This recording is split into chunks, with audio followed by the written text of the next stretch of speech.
के लिए जो समुद्र से गहरा और आसमानों से ऊंचा है।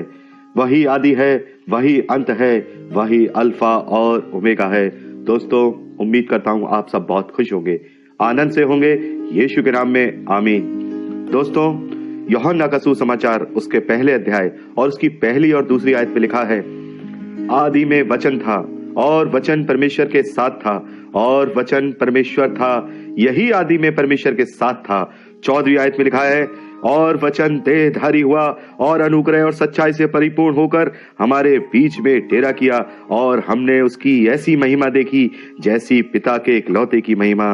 दोस्तों, ये आयतें बताती हैं कि हमारा प्रभु यीशु मसीह स्वर्ग में था, वह आदि से था, वह परमेश्वर के साथ था, वह परमेश्वर का वचन था और आज से 2000 साल पहले वो इस धरती पर उतर आया। उसने मनुष्यों के बीच में डेरा किया, वह देहधारी हुआ और उसने अपनी महिमा को हम पर प्रकट किया। दोस्तों, आज का विषय यही है, आखिर प्रभु यीशु मसीह इस धरती पर क्यों उतरे, क्या कारण थे कि उन्हें इस धरती पर आना पड़ा। दोस्तों, बहुत सारे कारण हैं कि प्रभु यीशु मसीह धरती पर आए, लेकिन आज हम उन कारणों में से कुछ प्रमुख कारणों के विषय में बात करेंगे दोस्तों, कि आखिर क्यों स्वर्ग छोड़ करके हमारा मसीह हमारे लिए इस धरती पर उतर आया। दोस्तों, पहला प्रमुख कारण है प्रभु यीशु मसीह के आने का, कि वो हमें मृत्यु पर जयवंत करने के लिए आया है। दोस्तों, रोमियो की पत्री उसका 5वां अध्याय और उसकी 12वीं आयत में लिखा है, इसलिए जैसा एक मनुष्य के द्वारा पाप जगत में आया और पाप के द्वारा मृत्यु आई, और इसी रीति से मृत्यु सब मनुष्यों में फैल गई, क्योंकि सब ने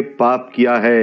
दोस्तों, यहाँ पौलुस कहते हैं कि एक मनुष्य के द्वारा पाप जगत में आया। मैं और आप जानते हैं कि पौलुस ये आदम के विषय में बोल रहे हैं। जब हम उत्पत्ति की पुस्तक उसका 2वां अध्याय और उसकी 16वीं और 17वीं आयत पढ़ते हैं, वहां ऐसा लिखा है, और यहोवा परमेश्वर ने आदम को ये आज्ञा दी, तू वाटिका के सब वृक्षों का फल बिना खटके खा सकता है, पर भले या बुरे के ज्ञान का जो वृक्ष है उसका फल तू कभी ना खाना, क्योंकि जिस दिन तू उसका फल खाएगा उसी दिन अवश्य मर जाएगा। दोस्तों, आदम ने परमेश्वर की आज्ञा को उल्लंघन किया और उसने उसी फल को खाया जिसके विषय में उसे परमेश्वर ने आज्ञा दी थी कि तू मत खाना, अगर तू इसे खाएगा तो मर जाएगा। दोस्तों, जब उसने खाया तो उसने पाप किया और वो पाप उसमें समाया, क्योंकि पाप की मजदूरी मृत्यु है, इसलिए उसे मृत्यु का स्वाद चखना पड़ा। दोस्तों, आदम को परमेश्वर ने अपने स्वरूप में रचा था